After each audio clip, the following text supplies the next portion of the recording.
윤석열, 김건희 부부 정권에서 벌어지고 있는 해괴한 일은 8년 전 박근혜 정권 때와 참 닮았습니다. 두 정권의 대처법도 복사판입니다. 2016년 가을 박근혜 대통령은 세 차례 대국민 메시지를 발표합니다. 최순실 씨 국정 개입 사실이 폭로된 뒤였습니다. 박 대통령은 10월 25일 첫 번째 사과 당시 말빼물 합니다. 이렇게 말했습니다. 선거 때 다양한 사람들 의견을 듣는다.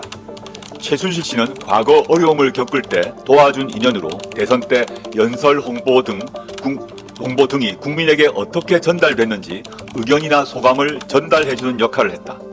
취임 후 의견을 물은 적이 있다. 저로서는 꼼꼼하게 챙겨보고자 하는 순수한 마음으로 한 일이다. 라고 했습니다. 지지율이 폭락하자 11월 4일 이렇게 대국민 담화를 했습니다. 개인적 인연을 믿고 제대로 살피지 못한 나머지 주변 사람들에게 엄격하지 못한 결과가 되고 말았다.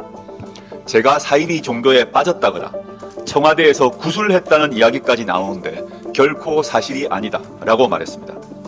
그러면서 국민들께서 맡겨주신 책임에 공백이 생기지 않도록 자주 소통하며 국회 요구를 무겁게 받아들이겠다 라고 퇴진 의사가 없음을 명백히 밝혔습니다.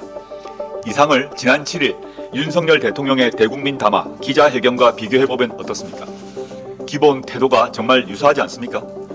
2016년 국정농단의 실체가 드러나자 모든 국민이 거리로 나와 박근혜 정권 퇴진을 외쳤습니다. 헌법 1조를 노래에 불렀습니다. 박근혜 정권으로부터 헌법을 지키고자 한 것입니다. 이제 헌법을 유린하는 윤석열, 김건희 공동정권으로부터 다시 헌법을 지키기 위해 행동해야 할 시간이 왔습니다. 당당한 분노와 담대한 행동이 필요합니다. 민주당 이재명 대표께서는 지난 9일 집회에서 제가 두 글자로 된 말을 차마 할 수가 없어서 이렇게 말한다. 국민이 위임된 권력을 남용하는 그들에게 책임을 물을 때가 됐다 라고 하셨습니다. 제가 바로 그 두 글자를 크게 말씀드리겠습니다. 바로 탄핵입니다. 탄핵은 헌법을 지키기 위해 헌법이 보장하는 장치입니다. 윤석열 대통령 탄핵을 가장 먼저 외쳤던 정당의 대표로서 다시 한번 말씀드립니다. 윤석열 대통령을 탄핵해야 합니다. 김건희 씨를 구속해야 합니다. 검찰을 해체해야 합니다.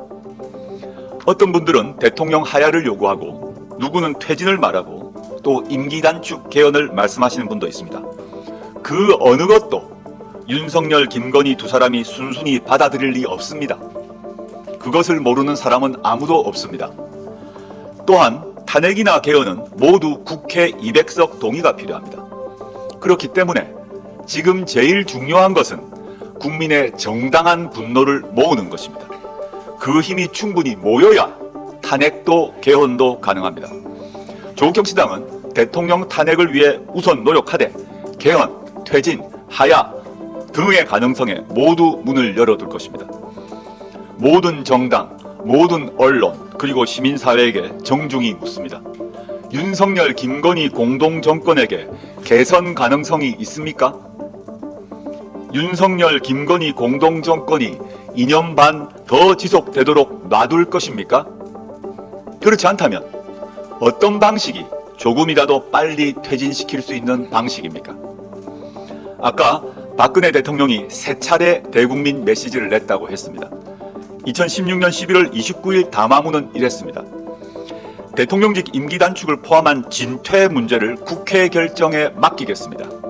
정치권이 논의하여 국정의 혼란과 공백을 최소화하고 안정되게 정권을 이양할 수 있는 방안을 만들어 주시면 그 일정과 법 절차에 따라 대통령직에서 물러나겠습니다. 그런데 여기서 알 수 있듯이 박근혜 대통령은 스스로 결단해야 할 임기 단축을 국회에 넘겼습니다. 그래서 이 담화 발표 102일 뒤 헌법재판소는 박근혜 대통령을 파면했습니다. 탄핵되었던 것입니다. 이제 우리에게도 그 시간이 다가오고 있습니다. 감사합니다.